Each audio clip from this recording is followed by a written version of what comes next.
Bonjour à tous, Soir d'Info, seconde partie, qui reçoit Oumar Diallo. Il est le directeur du commerce intérieur. Bonsoir, monsieur Diallo. Bonsoir, Binta. Bonsoir, Pape Djibril. Bonsoir, Binta. Bonsoir, alors, directeur. Déjà, les meuniers ont décidé d'arrêter la production et la distribution. Ça a créé tout un problème parce qu'ils ont dit que l'homologation du sac de 50 kg ne les arrange pas. Du coup, ils ont arrêté toute la production et ça a commencé à créer des désagréments. Nous parlons d'abord de la décision des meuniers. Oui, je vous remercie tout d'abord de l'opportunité que vous nous donnez pour pouvoir échanger sur la question très difficile que nous constatons dans le secteur de la meunerie. Oui. Mais il faut simplement se souvenir et rappeler simplement que c'est un processus. Parce qu'en ce qui concerne la gestion de la filière et plus particulièrement de l'homologation du prix de la farine, nous avons commencé à y travailler depuis janvier 2021. Et depuis janvier 2021, l'État, le gouvernement a mis en place plusieurs mesures de soutien au secteur de la meunerie pour que ces entreprises-là puissent se retrouver dans leur activité. D'abord, déjà en janvier 2021, avec la première flambée qu'on a connue sur le prix du blé, nous avons jugé utile à l'époque, s'il était maintenu le prix à 270 € CAF rendu à Dakar, que le prix de la farine serait à 19 000 ou 20 000. À l'époque, donc, on a travaillé comme mesure de soutien au prix de la farine. Nous avons décidé de ramener la taxe sur la valeur ajoutée de 18% à 6%. Alors, c'est sur une période de 6 mois que nous avons tenu entre janvier jusqu'en fin septembre. Alors, c'est à partir de là maintenant que nous avons fait l'évaluation, notamment celle-là qu'on a faite au niveau du Conseil national de la consommation. Parce qu'entre janvier 2021 et fin août 2021, nous sommes passés d'un prix CAF de blé de 270 € à 300 €. Et subitement, entre fin août et début septembre, pratiquement une semaine après, nous sommes passés à 325 €. Et aujourd'hui, nous sommes prix CAF rendu Dakar à 350 €. Donc, c'est cette fluctuation-là, ces cours erratiques du blé qui nous impose à plus de prudence dans la façon de fixer le prix de la farine. En tout cas, ils ont dit que la balle est dans le camp du gouvernement. Si vous ne revenez pas sur la réglementation, par exemple, ils ne vont pas lâcher du lest. Oui. Est-ce que les négociations ont... Vous avez entamé des négociations? Cela traduit un peu l'intransigeance des meuniers sur la structure du prix de la farine. Parce que nous avons travaillé d'arrache-pied, parce que l'État a fait quand même de gros efforts sur ce produit-là et sur ces filières. Ce que nous avons fait sur le blé, sur la farine, nous ne l'avons fait dans aucun autre secteur. Aujourd'hui, l'État a renoncé pratiquement à toutes les taxes qui sont perçues sur la farine, notamment sur la TVA. Nous l'avons ramené, je vous disais tantôt, qu'entre le mois de janvier et fin août, nous l'avons déjà ramené de 18% à 6%. Et à partir de fin août, nous l'avons ramené simplement à 0%. Donc l'État ne perçoit plus aucune taxe sur la farine. Qui plus est, le blé constituant l'élément fondamental, 80% de la production de la farine, l'État a aussi enlevé les droits de douane, les ramener à 0% sur la farine. Donc ces efforts de l'État sont immenses et incommensurables.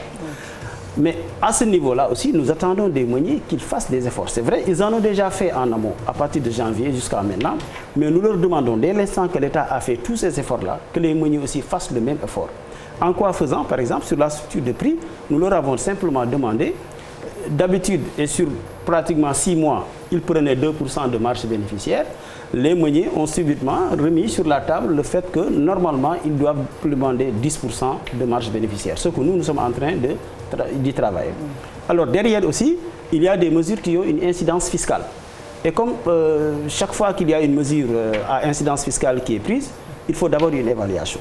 Parce que nous devons évaluer l'impact que cela doit avoir sur ce produit-là et le coût sur les finances publiques. Et par rapport à ça, c'est les services techniques du ministère des Finances qui doivent se prononcer par rapport à ça. Évaluer d'abord pour voir maintenant quel est le niveau de mesure que l'État peut prendre par rapport à ce produit-là. Vous avez parlé d'incidence fiscale. Est-ce qu'il n'y a pas aussi, ces mesures n'ont pas une incidence aussi sur la préservation des emplois directs comme indirects du secteur? Cela nous renvoie à la rentabilité de l'entreprise que constitue la meunerie. Parce que très simplement, l'État veille à ce que dans ce secteur-là, que l'entreprise, vraiment qu'on puisse veiller à ce que l'entreprise soit rentable. Au moins, sur la structure du prix de la farine, nous avons toujours veillé que le meunier ne puisse pas perdre de l'argent. pour que le meunier ne perde pas de l'argent, il faut jouer sur l'État sur ses taxes ou sur ses moyens d'intervention. Nous avons vu que depuis fin août, nous avons mis ces mesures de soutien sur la TVA et sur les droits de douane, mais malgré ça, nous sommes rattrapés aussi par l'évolution du cours du blé. Et par rapport à ça aussi, l'État a dit et maintient que nous allons continuer à soutenir l'entreprise, c'est-à-dire les meuniers. En quoi faisant? En regardant maintenant sur le différentiel entre le coût réel aujourd'hui estimé sur la structure du prix de la farine, qui passerait à 19 000 francs, compte tenu d'un cours du blé à 350 €. Maintenant, la différence entre le prix de la farine homologuée en 2019, qui était à 18 000 francs le sac, et 19 193 qui ressort pratiquement de la structure réelle du objectif de la farine, il y a 1993 francs. Directeur, vous raisonnez en euros. Attendez, je voulais juste terminer sur ça. Pour la mesure principale, fondamentalement, de soutien qu'on a proposé aux meuniers, c'est de maintenant voir comment la compensation qu'on peut faire sur ce prix-là en jouant sur l'impôt sur les sociétés. Mais ça ne les agrée pas. Si, ils sont d'accord. Mais le point de désaccord, c'est que nous, État, parce que la dernière rencontre quand même avec les meuniers, elle date du 26 octobre, donc moins de 15 jours. À cette réunion-là, qui a été d'ailleurs présidée par M. le ministre des Finances et du Budget et Mme le ministre en charge du Commerce, qui ont présidé cette réunion-là. Donc c'est une réunion de très haut niveau. Qui était en charge du monitoring? C'est Mme le ministre du Commerce. Voilà. Et vous en êtes où dans l'exécution des nous avons simplement demandé en comité de suivi qu'on nous donne une semaine pour que les services fiscaux puissent faire l'évaluation de ces mesures fiscales et donner vraiment les orientations à prendre pour prendre la bonne décision et trouver un prix juste de la farine. Malheureusement, les meuniers, ils ont un timing parce que eux, à partir du 1er novembre, il leur fallait tout de suite ce prix-là. Ce que nous, pratiquement, ces études-là ne peuvent pas être faites dans la précipitation. Et ensuite, c'est des études sectorielles qui incombent, par exemple, au ministère des Finances, qui n'incombent pas au ministère du Commerce. Ils travaillent en synergie. Et exactement. Alors, je disais je voulais dire que les dégâts collatéraux déjà commencent parce qu'à partir de demain, il a été décrété par la Fédération des boulangers du Sénégal 3 journées sans pain jusqu'à jeudi. Alors, nous avons un problème par rapport à cette décision des boulangers d'aller en grève. Parce que tantôt on invoque le fait qu'ils demandent l'application de la vérité des prix, et tantôt ils invoquent le fait qu'ils ne disposent pas de la matière, c'est-à-dire de la farine. Alors la question est de savoir, quelqu'un qui n'a pas l'outil de production, qui n'a pas sa matière première, comment il peut aller en grève? Vous n'avez pas de farine et vous dites que vous allez en grève. Moi je crois qu'aujourd'hui, le problème c'est que nous devons régler d'abord le prix de la farine, avant de penser pouvoir régler le prix du pain. Et en ce qui concerne le prix du pain, il est clair et clairement affiché que nous n'allons pas vers une augmentation du prix du pain. Ça, il en est... Quelle que soit la mesure. Sauf qu'on ne peut rien exclure pour le moment. Puisque le prix de la farine, du blé a augmenté, ça va se répercuter dans la chaîne de transformation du pain. En fait, nous sommes en train de travailler sur le schéma qui voudrait que, malgré tout ce qu'on a vu et vécu en termes de hausse du prix du blé, qu'il n'y ait pas de répercussions sur le prix du pain. Tout ce travail-là et tous ces efforts-là que l'État fait, c'est pour soutenir le prix de la farine. Qu'est-ce qui a été fait déjà? Justement, c'est ça. Un, pour que les meuniers ne perdent pas de l'argent, et que deux, pour que ce prix-là ne soit pas un prix qui irait à la hausse et constituerait un facteur de hausse du prix du pain. Et ce prix-là, c'est quoi? Aujourd'hui, le prix de la farine est bloqué à 16 600 francs le sac.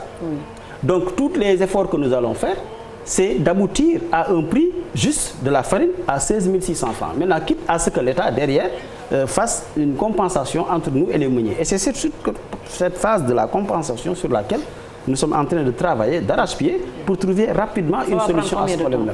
Bon, nous avions demandé une semaine.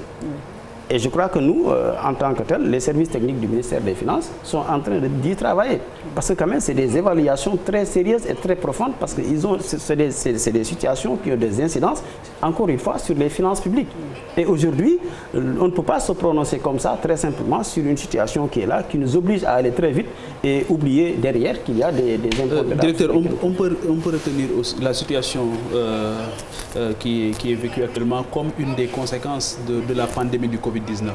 Et en toile de fond, il y avait la question relative à l'autosuffisance dans la production. Est-ce que cela aussi ne ramène pas ce débat sur la table aujourd'hui? Et qu'est-ce que la tutelle fait dans ce sens? Ça nous renvoie au discours de M. le Président de la République, notamment en matière de résilience économique, où on parle pratiquement aujourd'hui de souveraineté alimentaire. Parce qu'il est clair aujourd'hui, pour être résilient, tous les pays aujourd'hui sont obligés de vivre et de survivre sur ce sur quoi ils produisent. Et aujourd'hui, nous, le problème qu'on a sur la farine, c'est que l'élément fondamental, c'est le blé. Importé. Et le blé, nous l'importons. Malheureusement, notre climat tropical ne nous permet pas, parce que le blé pousse dans les climats tempérés. Donc nous, question climat, nous n'avons pas les sols adaptés pour pouvoir cultiver du blé. Or, le pain, c'est fondamentalement du blé, de la farine de blé. Parce qu'on a beau parler d'intégration des céréales locales, ça c'est une solution. Bien sûr, la diversification. Exact, l'incorporation du mil, l'incorporation du maïs, c'est une des solutions, oui. C'est une solution, mais elle n'est pas la solution. Parce que pour avoir du pain, le pain, nous avons du mil, nous avons du maïs, nous pouvons faire de la farine de mil, nous pouvons faire de la farine de maïs. Mais avec cette farine de maïs ou cette farine de mil, vous ne pouvez pas avoir du pain. Il y a un taux d'incorporation à faire. Vous prenez du mil, vous l'incorporez dans de la farine de blé pour avoir un pain. Parce que sinon, ce serait un pain extrêmement lourd si vous faites du pain à base de farine. C'est le pain de groupe qu'on avait là. Voilà, ce serait un pain extrêmement lourd. Vous ne pouvez pas pratiquement le consommer et ne pas avoir derrière un problème de digestion parce que c'est des problèmes d'incorporation. Mais M. Diallo, est-ce que vous faites un contrôle sur le pain que nous mangeons? Est-ce que vous avez un contrôle sur le travail des boulangers? Est-ce que nous mangeons une bonne qualité du pain? De ce point de vue, la réponse elle est oui, parce que si aujourd'hui l'évaluation qu'on peut en faire, c'est que vous avez très peu de cas de déclaration d'intoxication à la suite de consommation de pain. C'est parce que le contrôle de la qualité en amont est assuré.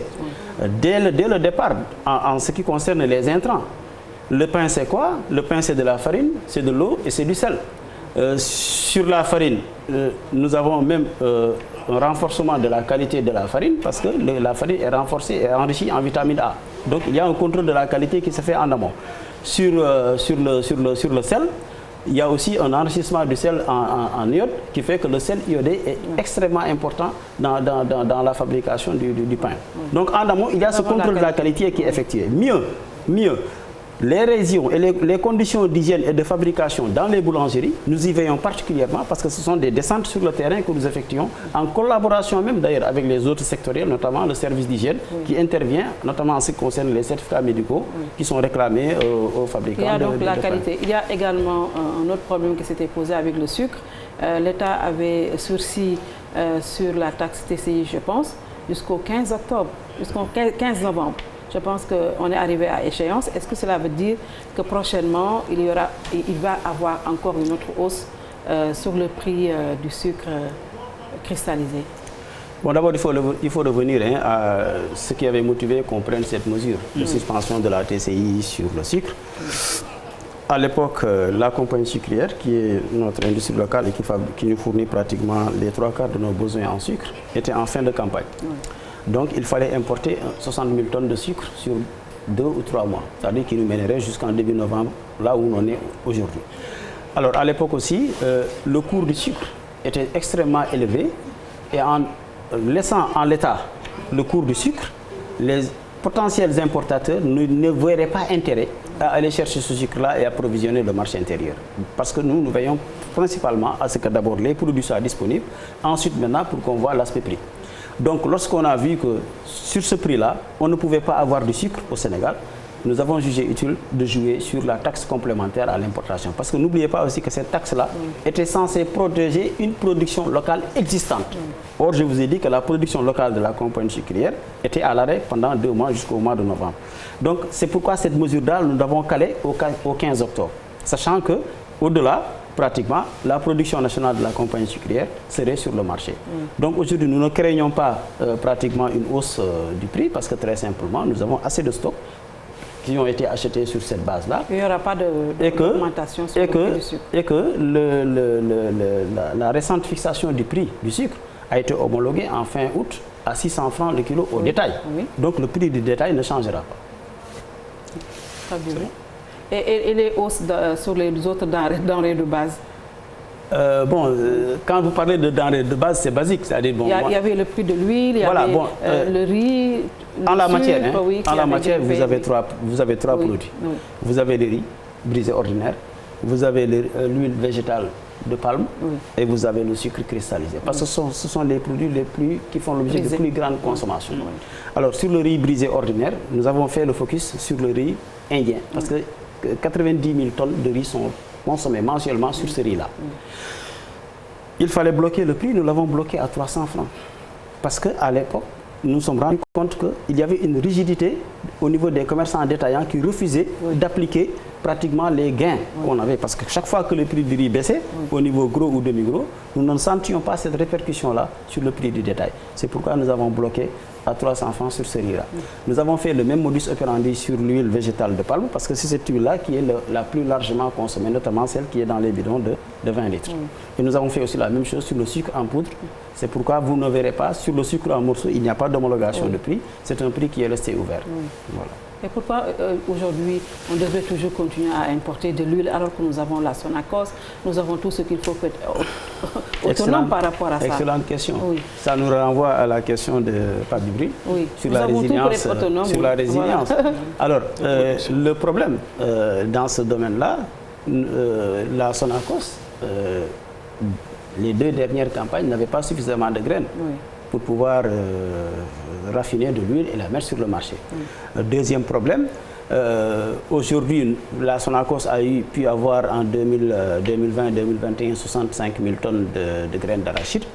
À supposer qu'on puisse en faire de l'huile, ce serait peut-être 700 tonnes qu'on aurait sur le marché. Mais au prix producteur auquel ils ont acheté cette graine-là à 325 francs le kilo, le prix de l'huile serait vendu aujourd'hui à 2000 francs sur le marché, ce qui ne correspond pas pratiquement au revenu moyen sénégalais pour pouvoir acheter 1 litre d'huile à 1850 voire 2000 francs. C'est de l'huile d'arachide, c'est l'une des meilleures huiles au monde, mais pour cela, il faut mettre le prix. Et nous sommes en train de travailler et de réfléchir avec la Sonacos pour pouvoir mettre à la disposition des Sénégalais un produit de qualité assez conforme et qui tiendrait compte des besoins des Sénégalais, mais aussi surtout qui tiendrait compte pratiquement des moyens du consommateur sénégalais. Mais mieux, nous avons utilisé la capacité de raffinage des industries locales qui n'étaient pas encore utilisées pour leur permettre d'importer de l'huile brute. Nous importons de l'huile brute de soja, nous importons de l'huile brute de palme et nous importons de l'huile brute de tournesol. Ces 3 huiles-là, nous nous sommes battus au niveau du comité tech de la CEDEAO pour ramener le droit de douane de 10 à 5% pour que les industries qui importeraient et raffineraient cette huile-là puissent la mettre sur le marché à un prix concurrentiel et que les importateurs n'aient pas envie d'aller en Malaisie, en Indonésie pour aller chercher cette même huile-là. Et nous y sommes parce qu'aujourd'hui, si vous allez dans la région de Diourbel, précisément à Touba, nous avons 3, 4, 5 unités industrielles qui sont en train de faire du raffinage. Ici à Dakar, nous en avons aussi. Et c'est cette huile-là qui est mise à la disposition des consommateurs qui fait qu'aujourd'hui, on ne peut pas avoir de l'huile en bidon de 20 litres à plus de 25 000 francs. Alors, avant de vous laisser partir, la toute dernière question, est-ce que vous pouvez rassurer aux Sénégalais qu'il n'y aura prochainement pas de hausse sur les prix des denrées de base, sur le prix du pain? Vous savez, nous avons reçu comme instruction de Monsieur le Président de la République de stabiliser les prix en ce qui concerne surtout les prix des denrées de première nécessité. Et le pain, au-delà même d'être une denrée de première nécessité, le pain c'est un produit social. Donc ce produit-là, il faut le gérer avec beaucoup de munitions. nous ne pouvons pas faire dans la précipitation et aussi faire dans l'à peu près.